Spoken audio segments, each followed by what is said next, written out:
Hello friends, basic electrical engineering lecture series में आपका स्वागत है।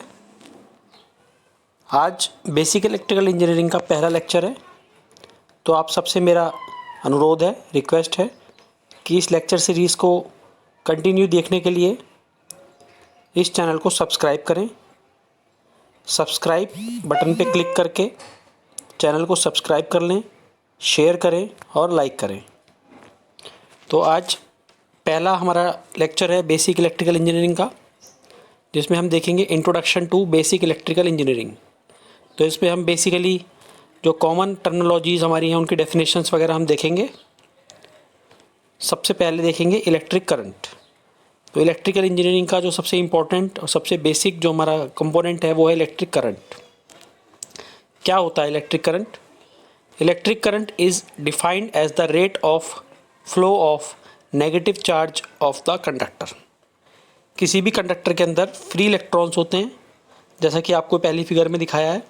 एक कंडक्टर है जिसका एक टर्मिनल ए है और दूसरा टर्मिनल बी है। इसके बीच में आपको ये जो एरो मार्क्स दिखाई दे रहे हैं रेड कलर के, ये फ्री इलेक्ट्रॉन्स हैं। ये फ्री इलेक्ट्रॉन्स रैंडमली मूव करते हैं जब इसके अक्रॉस कोई भी सप्लाई, कोई भी वोल्टेज सोर्स लगी नहीं होती है।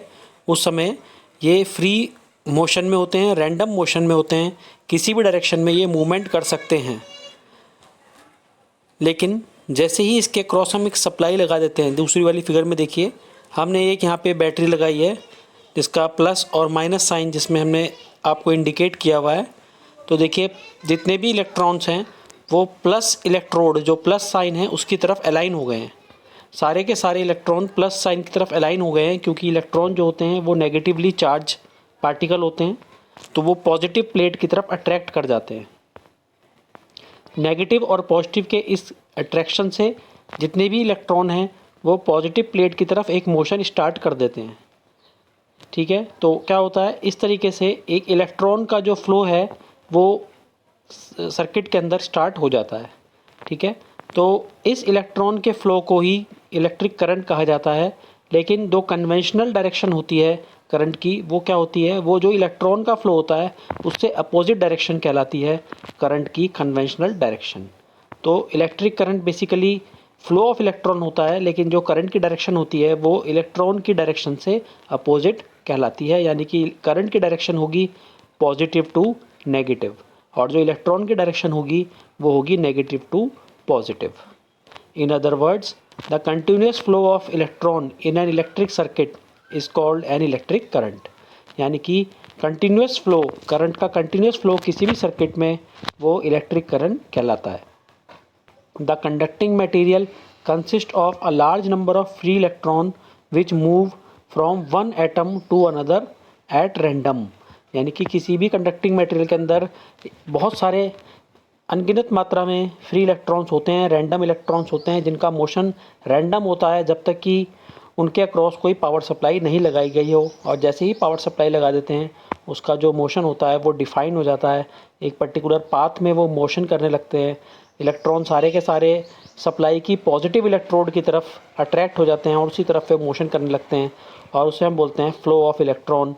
और फ्लो ऑफ इलेक्ट्रॉन का जो अपोजिट डायरेक्शन होता है उसे हम बोलते हैं फ्लो ऑफ कन्वेंशनल करंट। तो ये था आपका electric current. Unit of electric current. Unit क्या मापक है, हम इसको नापते हैं, किस मापक में हम इसको नापते हैं, ये है since the charge is measured in coulomb and time in second. Charge को कूलाम में नापते हैं आपको पता है, और टाइम को सेकेंड्स में।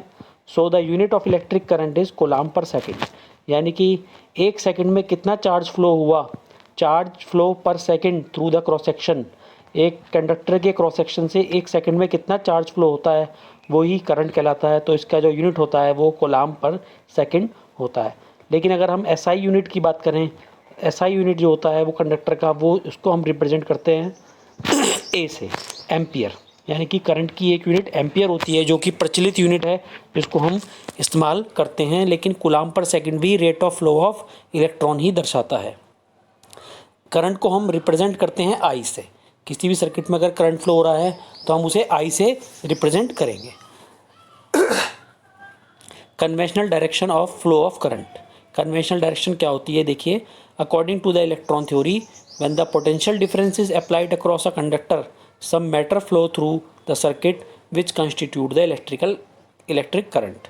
यानी कि जब भी किसी कंडक्टर कोई चालक हमारा जो है, जैसे कि मान लीजिए लोहा है या फिर हमारा पीतल है, ठीक है, या फिर हमारा कॉपर है, ठीक है, एल्यूमिनियम है, इसके अक्रॉस अगर हम कोई सप्लाई लगाते हैं, कोई वोल्टेज सोर्स लगाते हैं, तो एक जो है फ्लो जो होता है वो इलेक्ट्रॉन का स्टार्ट हो जाता है, ठीक है, जिसे हम क्या बोलते हैं, इलेक्ट्रिक करंट बोलते हैं. It was considered that this matter flow from higher potential to lower potential. यानी कि ऐसा माना जाता है कि जो करंट का फ्लो है, जो इलेक्ट्रॉन का फ्लो है, वो हायर पोटेंशियल से लोअर पोटेंशियल की तरफ होता है. That is from positive terminal to negative terminal. यानी कि पॉजिटिव टर्मिनल, क्योंकि पॉजिटिव की वैल्यू हमेशा नेगेटिव से ज़्यादा होगी, तो पॉजिटिव को हायर पोटेंशियल माना जाता है, हायर पोटेंशियल टर्मिनल माना जाता है, और नेगेटिव को लोअर टर्मिनल पोटेंशियल माना जाता है. तो हायर टर्मिनल पोटेंशियल से लोअर टर्मिनल पोटेंशियल की तरफ जो भी हमारा फ्लो होता है मैटर, उसे हम क्या बोलते हैं, उसे हम बोलते हैं इलेक्ट्रिक करंट. उसका डायरेक्शन क्या होता है इलेक्ट्रिक करंट का, आपको बताया, फ्रॉम हायर पोटेंशियल, यानी कि from positive to lower potential, that is negative. अगला है हमारा electromotive force. Electromotive force is defined as the electric potential produced either by electrochemical cell और by changing the magnetic field. यानी कि एक ऐसा फोर्स जो कि या तो इलेक्ट्रोकेमिकल सेल द्वारा जनित हो या फिर चेंजिंग मैग्नेटिक फील्ड द्वारा जनित हो, उसे हम बोलते हैं electromotive force. EMF is commonly used acronym for electromagnetic force. Electromagnetic force को हम इलेक्ट्रोमोटिव फोर्स को हम ईएमएफ भी बोलते हैं. जनरेटर और a battery is used for the conversion of energy from one form to another. यानी कि जो जनरेटर होता है या फिर बैटरी होती है, इसके द्वारा ही हम एक फॉर्म से दूसरे फॉर्म में एनर्जी को परिवर्तित करने के लिए प्रयोग में लेके आते हैं. जैसे कि जनरेटर से हम मैकेनिकल एनर्जी को इलेक्ट्रिकल एनर्जी में चेंज करते हैं. ठीक इस तरीके से आयंस की फॉर्म में जो हमारी एनर्जी बैटरी में सेव होती है, वो इलेक्ट्रिक करंट की फॉर्म में हमें मिलती है. In these devices one terminal become positively charge while other become negatively charge. इनमें क्या होता है, एक टर्मिनल आपका पॉजिटिवली चार्ज होता है और जो दूसरा टर्मिनल होता है वो नेगेटिवली चार्ज हो जाता है. Therefore an electromotive force is the work done on unit electric charge. तो जो हमारा इलेक्ट्रोमोटिव फोर्स क्या होता है, वो पॉजिटिव टर्मिनल से नेगेटिव टर्मिनल की तरफ चार्ज को मूव कराने के लिए जो यूनिट इलेक्ट्रिक चार्ज जो हमारा मूव कराने के लिए जो फोर्स हमें चाहिए होती है, वो क्या कहलाती है, हमारी इलेक्ट्रोमोटिव फोर्स कहलाती है. Electromotive force is used in electromagnetic flowmeter which is an application of Faraday law. Faraday law की एप्लीकेशन है इलेक्ट्रोमैग्नेटिक फ्लोमीटर. वहाँ पे ईएमएफ का उपयोग किया जाता है, ईएमएफ द्वारा ही मापन किया जाता है. Symbol of electromotive force. Electromotive force को हम ई से डिनोट करते हैं, ठीक है, और उसका फोर्स का फॉर्मूला क्या होता है, वो होता है E is equal to V plus I R. V क्या होता है, V होता है वोल्टेज ऑफ द सेल की वोल्टेज कितनी है. I क्या होता है, it is the current across the circuit, कितना करंट फ्लो होगा उस टर्मिनल से. R क्या होता है, resistance, internal resistance of the cell. और E जो है वो आपकी इलेक्ट्रोमोटिव फोर्स होती है. तो ये बेसिकली आपकी इलेक्ट्रोमोटिव फोर्स होती है कि पॉजिटिव से नेगेटिव टर्मिनल की तरफ यूनिट चार्ज को फ्लो कराने के लिए कितना फोर्स चाहिए, ठीक है, उसे हम बोलते हैं electromotive force. What is the unit of EMF. EMF की जो यूनिट होती है वो क्या होती है, ईएमएफ की यूनिट होती है वोल्ट्स. ठीक है. EMF is numerically expressed as the number of joules of energy given by the source divided by each coulomb to enable unit electric charge to move across the circuit. यानी कि ये होता है joule पर coulomb, यानी कि कितनी energy per unit charge, यानी कि एक टर्मिनल से दूसरे टर्मिनल पे, यानी कि पॉजिटिव से नेगेटिव टर्मिनल पे किसी भी यूनिट चार्ज को मूव कराने के लिए कितनी एनर्जी खर्च होती है, ठीक है, वो भी हम उससे भी ही इसकी यूनिट को हम मापन कर सकते हैं. तो वोल्ट इज इक्वल टू हमने लिखा है जूल पर कूलम, यानी कि एनर्जी पर यूनिट चार्ज कितनी इसमें खर्च हो रही है, कितना फोर्स, उस फोर्स को अप्लाई करने में, इलेक्ट्रोमोटिव फोर्स को अप्लाई करने में, यानी कि एक टर्मिनल से दूसरे टर्मिनल पे इलेक्ट्रॉन को पहुंचाने में कितनी एनर्जी खर्च होती है पर यूनिट चार्ज, वो जो है volt is equal two volt कहलाता है. Dimension of electromotive force. Dimension क्या होती है, देखिए ये डायमेंशन होती है ml² T-3 I-1। ये आप फिजिक्स में जो हमारा mlt जो होता है मास लेंथ और टाइम वाला जो हमारा होता है फॉर्मूला, उसके थ्रू आप इसे कैलकुलेट कर सकते हैं। अब ये देखिए इंपॉर्टेंट है कि electric potential and potential difference में क्या फ़र्क होता है। ठीक है, electric potential and potential difference पहले हम देखेंगे क्या होता है। The electric potential is defined as the capability of charge body to do work, यानी कि जो भी चार्ज बॉडी है वो उसकी कार्य क्षमता जो होती है वो इलेक्ट्रिक पोटेंशियल कहलाती है। When a body is charge either electric electron are supplied to it और they are remove to it, यानी कि या तो उसे किसी बॉडी को अगर हमने चार्ज किया है या तो उसके ऊपर उसको चार्ज करके या फिर उसे डिस्चार्ज करके, तो उस दोनों ही केस में क्या होता है, दोनों ही केस में वर्क डन होता है। अगर हमने किसी बॉडी को चार्ज किया है या किसी बॉडी को डिस्चार्ज किया है तो दोनों ही केस में जो होता है वर्क डन होता है। This work is stored in the body in the form of electric potential, ये जो भी कार्य हुआ है ये इलेक्ट्रिक पोटेंशियल की फॉर्म में बॉडी के अंदर स्टोर हो जाता है। Thus the body can do work by exerting a force of attraction or repulsion on the other charge particle, यानी कि बॉडी जो है वो वर्क डन जो होता है वो क्या होता है, exerting force और exerting force of attraction and repulsion, यानी कि चाहे फोर्स अट्रैक्टिव हो चार्ज के प्रति चाहे वो रिपल्सिव हो, वर्क डन दोनों ही केस में होता है।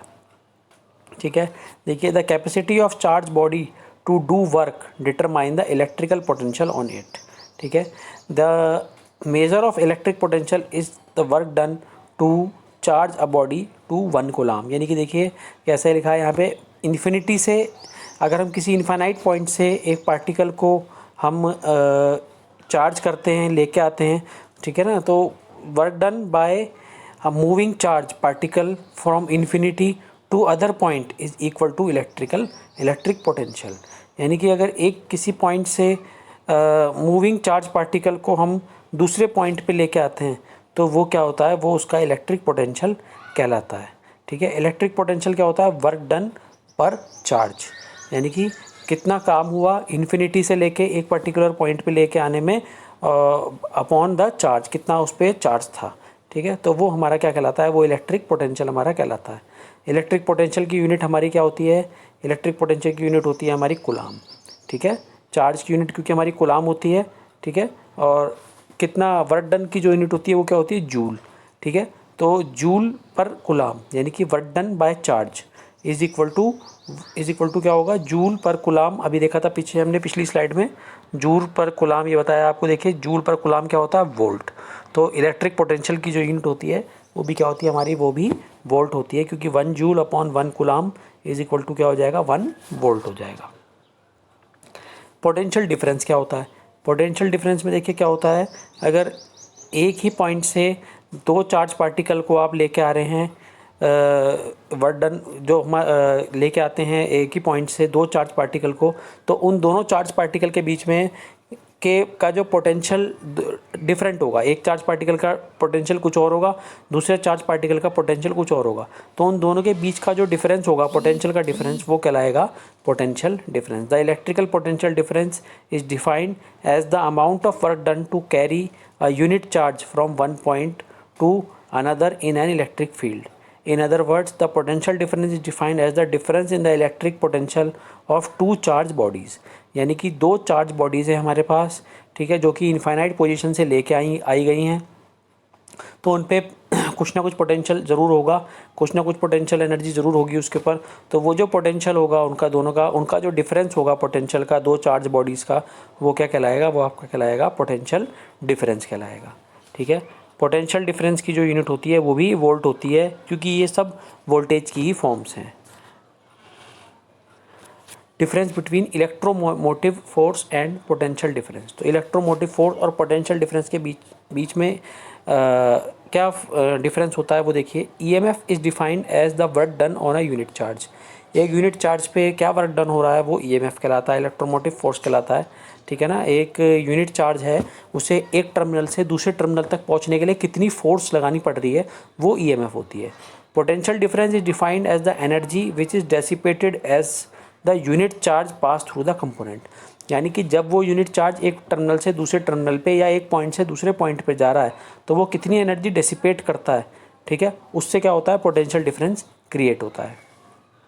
ईएमएफ रिमेन्स कांस्टेंट, ईएमएफ यानी कि जो इलेक्ट्रोमोटिव फोर्स है वो कांस्टेंट रहती है, लेकिन पोटेंशियल डिफरेंस कांस्टेंट नहीं रहता है, क्योंकि जैसे जैसे वो मूव करता है, पार्टिकल जैसे जैसे मूव करता जाता है तो क्या होता है, वो एनर्जी लूज़ करता चला जाता है। तो जैसे जैसे वो एनर्जी लूज़ करता है तो हर पॉइंट पे जो उसकी पोटेंशियल डिफरेंस होता है वो चेंज होता जाता है। EMF is independent of circuit resistance, electromotive force जो होती है वो सर्किट रेजिस्टेंस से इंडिपेंडेंट होती है, लेकिन पोटेंशियल डिफरेंस क्या होता है, potential difference depends on the resistance between the 2 point during the measurement. यानी कि पोटेंशियल डिफरेंस में जो हम पोटेंशियल डिफरेंस मेज़र करेंगे दो चार्ज बॉडीज़ का, तो उसके बीच का जो रेजिस्टेंस होगा वो उस मेजरमेंट को चेंज कर सकता है। Due to EMF electric magnetic and gravitational fields is caused, ये इलेक्ट्रोमोटिव फोर्स से electric field, magnetic field and gravitational field को चारों तरफ इसके बन जाती हैं। Due to potential difference only electric field is induced, जो हमारा पोटेंशियल डिफरेंस होता है उसके चारों तरफ सिर्फ इलेक्ट्रिक फील्ड ही इंड्यूस होती है। Electromotive force is defined by E and potential difference is defined by represented by V. तो ये इनका रिप्रेजेंटेशन ई और वी से होता है। तो ये डिफरेंस था electromotive force and potential difference में। अब देखिए what is the difference between terminal voltage and EMF. Terminal voltage is defined as the potential difference across the terminal of a load when the circuit is on. यानी कि जब circuit on है तो दोनों terminal यानी कि positive और negative terminal के बीच में लोड के हिसाब से कितना पोटेंशियल डिफरेंस, कितना टर्मिनल वोल्टेज बन रहा है, वो कहलाता है potential difference. While EMF is defined as the maximum potential difference that is delivered by the battery when there is no current flow. यानी कि जब करंट फ्लो नहीं हो रहा है तो उस कंडीशन में जो मैक्सिमम पोटेंशियल डिफरेंस आता है, करंट फ्लो नहीं किया है, हम सिर्फ अगर हम वोल्ट मीटर से देखें तो कितना पोटेंशियल डिफरेंस आता है वो उसकी ईएमएफ कहलाती है। यानी कि अगर एक बैटरी को आप लोड के क्रॉस कनेक्ट कर दें और उसमें करंट पास होना स्टार्ट हो जाए तो उस समय जो टर्मिनल वोल्टेज बनेगी वो कहलाएगी आपकी पोटेंशियल डिफरेंस। और अगर आपने लोड कनेक्ट नहीं किया है और लोड कनेक्ट करे बिना ही आप वोल्ट मीटर से अगर चेक करेंगे तो वो उसकी ईएमएफ कहलाएगी। Volt meter is use to measure the terminal voltage. Terminal voltage को मेजर करने के लिए वोल्ट मीटर का इस्तेमाल करते हैं। Whereas potentiometer is use for the measurement of EMF. EMF की मेजरमेंट के लिए हम पोटेंशियोमीटर का इस्तेमाल करते हैं। नेक्स्ट टॉपिक है हमारा ओम्स लॉ। तो ओम्स लॉ एक बहुत इंपॉर्टेंट टॉपिक है। ओम्स लॉ क्या कहता है, जॉर्ज ओम साइंटिस्ट थे जिन्होंने ओम्स लॉ को डिफाइन किया था। Found that at a constant temperature, अगर टेम्परेचर को कांस्टेंट रखा जाए, the electric current flowing through a fixed linear resistance is directly proportional to the voltage applied across it.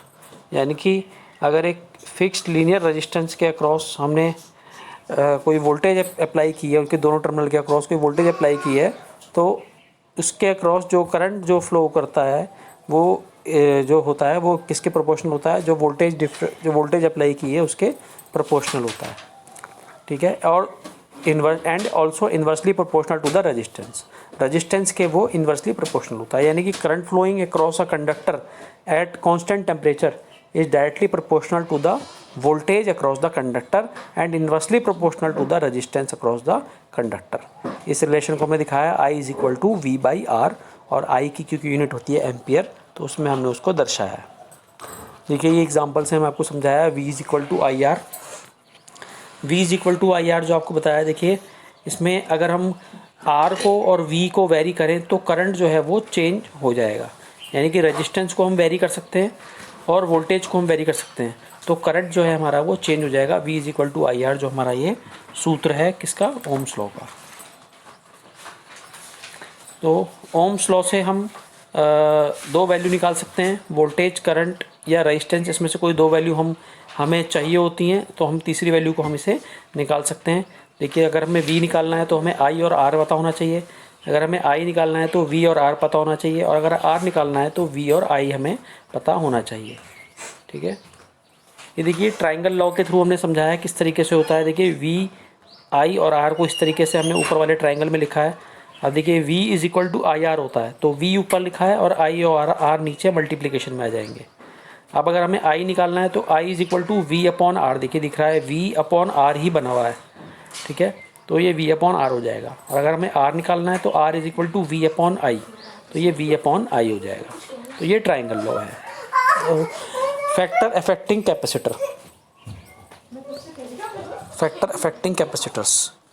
तो कैपेसिटर्स को जो हमारे कैपेसिटर्स जो यूज़ करते हैं हम सर्किट में, तो कौन कौन से फैक्टर हैं जो हमारे कैपेसिटर्स को अफेक्ट करते हैं वो देखिए। क्योंकि कैपेसिटर का फॉर्मूला होता है C is equal two epsilon A upon D.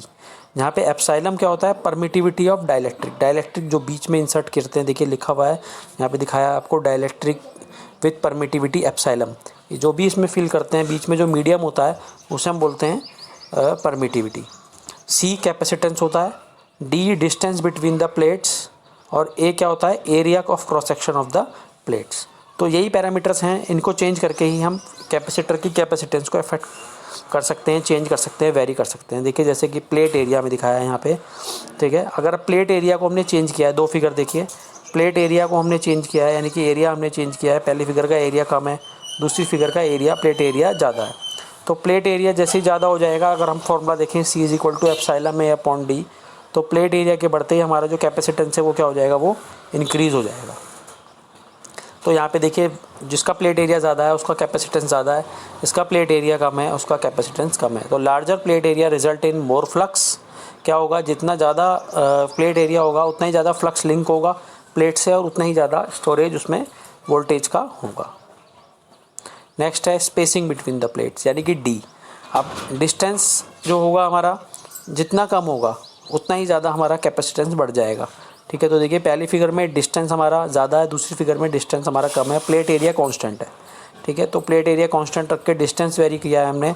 तो डिस्टेंस अगर हम वेरी करते हैं, तो डिस्टेंस अगर हम जितना बढ़ाएंगे तो फॉर्मूले के हिसाब से कैपेसिटेंस क्या होगा, जब भी डिस्टेंस बढ़ेगा तो कैपेसिटेंस क्या हो जाएगा, वो इसका कम हो जाएगा। और जैसे ही डिस्टेंस कम होगा कैपेसिटेंस आपका बढ़ जाएगा, क्योंकि C जो है वो इन्वर्सली प्रोपोर्शनल है डिस्टेंस के। नेक्स्ट है डाइलेक्ट्रिक मटेरियल। डाइलेक्ट्रिक मटेरियल क्या होता है, डाइलेक्ट्रिक मटेरियल होता है जितनी ज़्यादा परमिटिविटी होगी, यानी कि जितना ज़्यादा दोनों प्लेट्स के बीच में कोई मीडियम होगा, जितना डेंसर मीडियम होगा उतना ही ज़्यादा कैपेसिटेंस जो होगा वो उसका आपके जो भी कैपेसिटेंस, जो कैपेसिटर है उसका कैपेसिटेंस जो होगा वो उसी हिसाब से चेंज होगा। तो आप देखिए लेस कैपेसिटेंस कब है, जबकि एयर है, जबकि यानी कि कोई मीडियम हमने नहीं दिया है, एयर है, तो कैपेसिटेंस आपका बहुत ही कम है, लेस है। और रिलेटिव परमिटिविटी जो एयर होती है वो होती है 1। अगर हमने ग्लास इंसर्ट किया है बीच में, अगर हमने डाइलेक्ट्रिक को ग्लास के फॉर्म में यूज़ किया है, यानी कि ग्लास को हमने डाइलेक्ट्रिक बनाया है, तो उस केस में जो हमारा कैपेसिटेंस वो बढ़ जाएगा, क्योंकि देखिए रिलेटिव परमिटिविटी कितनी होती है ग्लास की, वो होती है 7। तो हमें ऐसे मटेरियल्स यूज़ करने हैं जिनकी रिलेटिव परमिटिविटी ज़्यादा हो। अगर रिलेटिव परमिटिविटी ज़्यादा होगी तो क्या होगा, कैपेसिटेंस हमारा इंक्रीज़ कर जाएगा। अब है हमारा next factors affecting register. Register को कैसे कौन कौन से फैक्टर अफेक्ट करते हैं वो हमें देखने हैं। तो देखिए एक एग्जांपल आपको बताया है, जैसे कि एक आपको दिख रहा है पार्क। इस पार्क में किस तरीके से बच्चे आपको दिख रहे हैं खेलते पे, और इन बच्चों को जो है पास होना है, एक ये छोटा सा रास्ता है जहाँ से इन्हें पास होना है। अगर इन बच्चों को इस पार्क में एक साथ जाने के लिए कह दिया जाए तो क्या होगा, जैसे ये बच्चे एक साथ जाएंगे क्या होगा, एक दूसरे से टकराएंगे, क्योंकि रास्ता बहुत छोटा है, ठीक है। और ये टकराएंगे एक दूसरे से, तो क्या होगा, टकराने पे क्या होगा, एक दूसरे से जब टकराएंगे तो हीटिंग इफेक्ट होगा। भाई जब टकराते हैं एक दूसरे से तो क्या होता है कि हमारे शरीर में गर्मी आ जाती है, तो उसके कारण क्या होगा कि आपस में लड़ाई झगड़ा भी हो सकता है। तो इसी तरीके से रेजिस्टेंस होता है। रेजिस्टेंस में क्या होता है, देखिए R is equal to rho L upon A लिखा हुआ है। देखिए आपको ये मटेरियल है, ठीक है, मटेरियल का क्रॉस सेक्शन एक एरिया आपको दिखाया हुआ है। R is equal to rho L upon A. R जो है वो रेजिस्टेंस है, R जो है वो रो जो है वो रजिस्टिविटी है, रजिस्टिविटी, ठीक है। L जो है वो लेंथ है, लेंथ कितने मटेरियल की लेंथ है हमारी। A है क्रॉस सेक्शनल एरिया। तो आपको साफ साफ दिखाई दे रहा है कि जो टेम्परेचर अगर हम कांस्टेंट मान के चलें 20 डिग्री सेंटीग्रेड, तो अगर रेजिस्टेंस जो है हमारा वो किस किस चीज़ पर डिपेंड करता है, रेजिस्टेंस हमारा कब बढ़ेगा, रेजिस्टेंस हमारा बढ़ेगा जब हमारा रजिस्टिविटी बढ़ेगी और लेंथ बढ़ेगी। अगर रजिस्टिविटी और लेंथ हमारी बढ़ती है तो क्या होगा, हमारा जो रेजिस्टेंस है वो इंक्रीज़ होगा, ठीक है। जैसे कि अभी आप पिछले वाले इसमें हम देखें आपको देखिए जैसे ये रास्ता है, ये छोटा रास्ता है, अगर इसकी लंबाई बढ़ती जाए तो क्या होगा, सारे के सारे इसी लेंथ के अंदर आ जाएंगे और यहाँ पे क्या होगा, एक दूसरे टकराव जो है वो ज़्यादा स्टार्ट हो जाएगा, यानी कि लेंथ जब बढ़ेगी तो रेजिस्टेंस जो है वो बढ़ेगा। ठीक है, और अगर मैं इस एरिया को बड़ा कर दूँ, जो ये आपको नैरो रास्ता दिखाई दे रहा है पार्क के बाद जहाँ पे ये सारे स्टूडेंट्स इकट्ठे हो रहे हैं, अगर मैं इसको थोड़ा सा इंक्रीज़ कर दूँ तो क्या होगा, ये इनको जगह मिल जाएगी जाने के लिए, तो रेजिस्टेंस क्या होगा, टकराव कम हो जाएगा, रेजिस्टेंस जो है वो कम हो जाएगा।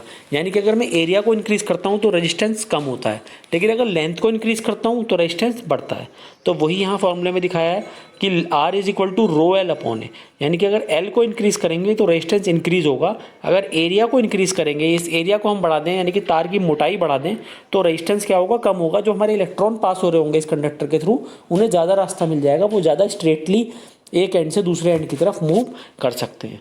तो ये हमारे रेजिस्टेंस को फैक्टर जो हमें इफेक्ट करने वाले, देखिए जैसे ये बताया आपको, दो वायर दिखाए हैं आपको पहली फिगर में, wire S and wire T। पहली में देखिए वायर S बड़ी है और वायर S छोटी है, और वायर T जो है वो थोड़ी लेंथ उसकी ज़्यादा है, लेकिन क्रॉस सेक्शनल एरिया दोनों का कांस्टेंट है। तो ऐसे केस में जो रेजिस्टेंस किसका ज़्यादा होगा, वायर T का रेजिस्टेंस ज़्यादा होगा, क्योंकि वायर T की लेंथ ज़्यादा है, क्रॉस सेक्शनल एरिया सेम है, तो लेंथ बढ़ेगी तो रेजिस्टेंस बढ़ जाएगा। दूसरे केस में देखिए वायर S जो है वो जो है उसका क्रॉस सेक्शनल एरिया कम है, वायर T का जो क्रॉस सेक्शनल एरिया है वो बहुत ज़्यादा है। ठीक है, लेकिन लेंथ दोनों की बराबर है, तो ऐसे केस में किसका रेजिस्टेंस कम होगा, जिसका क्रॉस सेक्शनल एरिया ज़्यादा होगा। तो क्रॉस सेक्शनल एरिया किसका ज़्यादा है, वायर T का क्रॉस सेक्शनल एरिया ज़्यादा है। तो इस तरीके से हम लेंथ और क्रॉस सेक्शनल एरिया को चेंज करके हम किसी भी वायर का, किसी भी कंडक्टर का रेजिस्टेंस हम वेरी कर सकते हैं। ठीक है, और जो उसकी रजिस्टिविटी होती है, रजिस्टिविटी तो डिपेंड करती है कि किस मटेरियल का वो बना है, तो वो तो उसके मैन्युफैक्चरिंग टाइम पे ही उसकी रजिस्टिविटी डिसाइड हो जाती है, उसमें हम कोई चेंज नहीं कर सकते। तो ये थे फैक्टर्स इफेक्टिंग रजिस्टर। नेक्स्ट है हमारा topic series and parallel register. Series and parallel register में देखिए सबसे पहला जो केस हमने आपको दिखाया है ये है सीरीज केस। सीरीज मतलब कि एक के पीछे एक के पीछे एक के पीछे एक। ठीक है, देखिए R1 R2 R3 फिगर एक की बात कर रहे हैं, R1 R2 R3 R4 सब एक के बैक टू बैक लगे हुए हैं। बैक टू बैक जब लगे होंगे तो अगर A और B के बीच में टोटल रजिस्टेंस निकालना होगा, इक्विवेलेंट रेजिस्टेंस निकालना होगा, तो वो क्या होगा, इन चारों का सम हो जाएगा, R1 plus R2 plus R3 plus R4। तो इस तरीके से ये सीरीज कॉम्बिनेशन कहलाएगा। इसके बराबर वाला जो फिगर है बी फिगर, उसमें देखिए सारे रेजिस्टेंस कैसे लगे हुए हैं, एक ही पॉइंट से कनेक्टेड हैं सारे के सारे। R1 R2 भी एक ही पॉइंट से कनेक्टेड है, R1 के R2 R3 R4 का एक पॉइंट A से कनेक्ट है और R1 R2 R3 R4 का दूसरा पॉइंट B से कनेक्ट है। अब अगर मैं A और B के बीच का रेजिस्टेंस निकालने जाऊं तो क्या होगा, वो निकलेगा 1/R इक्विवेलेंट, यानी कि total resistance is equal to 1/R1 plus 1/R2 plus 1/R3 plus 1/R4। इसको हम बोलते हैं पैरेलल कॉम्बिनेशन। ये बिल्कुल सिंपल एग्जांपल आपको बताया है। एक और एग्जांपल देख लीजिए बैटरी के साथ कैसे होगा। देखिए एक चीज़ और है कि जो हमारे सीरीज़ रेजिस्टेंस होते हैं, जैसा कि पहले फिगर में आपको दिखाया है, सीरीज़ फिगर में आपको दिखाया है, series resistance R1 R2 R3 तीनों एक साथ कनेक्टेड है और एक बैटरी भी सीरीज़ में ही कनेक्ट है।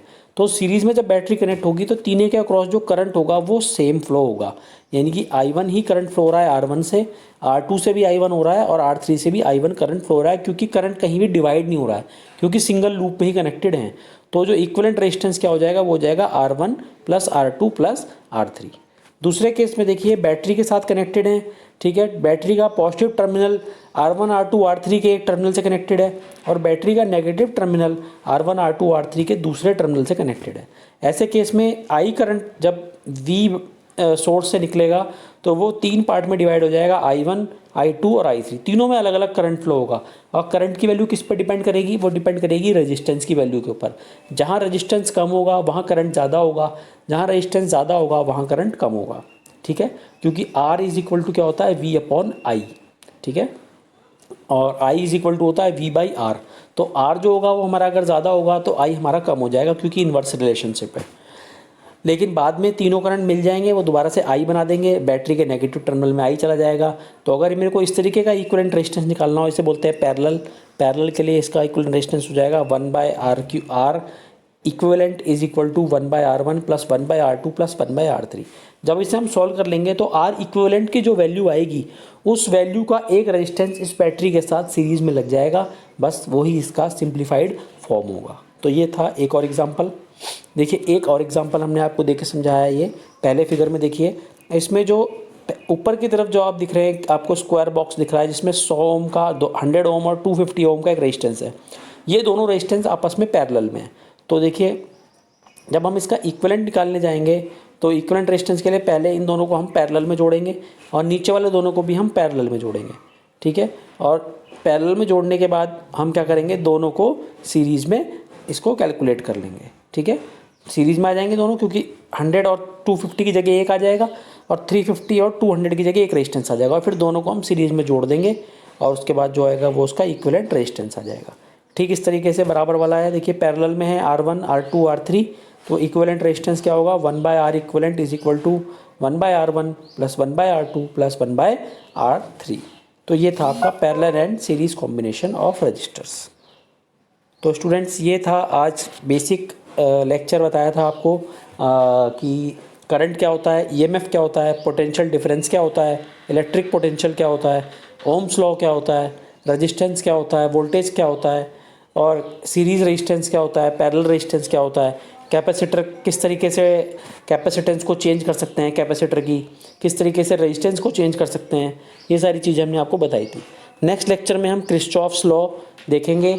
आप इस चैनल को सब्सक्राइब कर लें सबसे पहले इसे सब्सक्राइब कर लेंगे तो क्या होगा, जो भी नए लेक्चर मैं आपको बनाऊंगा उसका अपडेट आपको कहीं ढूंढना नहीं पड़ेगा, आपके मोबाइल की स्क्रीन पे ऑटोमेटिकली उसका अपडेट आपको मिल जाएगा।